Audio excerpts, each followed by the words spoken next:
Good day, si Yaring Platero po. Ito po yung ginagawa nating engagement and wedding ring na ipinakita po natin yung part procedure ng paggawa. Hindi na po natin ipinakita yung complete ng procedure ng pagtunaw dahil meron pa po tayo mga ibang ginagawa.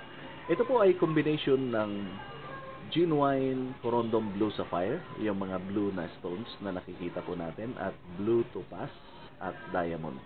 Yan po. Ito po ay engagement wedding ring ng customer na nagpagawa sa atin. Ito pong engagement ring ay ginawa po natin last year.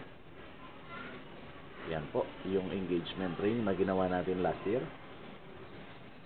Ang center stone po niya ay 5.75 karat na genuine corundum blue sapphire.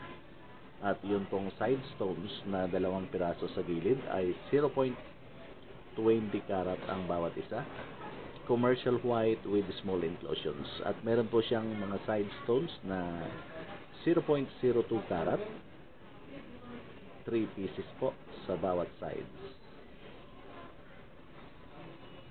Yan po yung ginawa natin last year.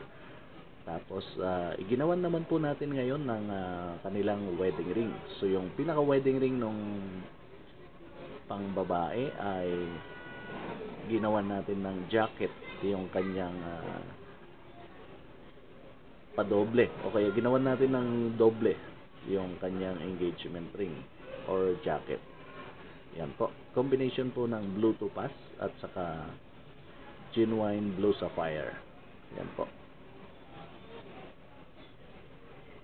So, ito naman po yung wedding ring ng panglalaki. Sinet po natin sa standard 14 carats white gold. So, yan po ang isa sa mga ginawa nating engagement wedding ring. Si Yaring Platero po. Good day!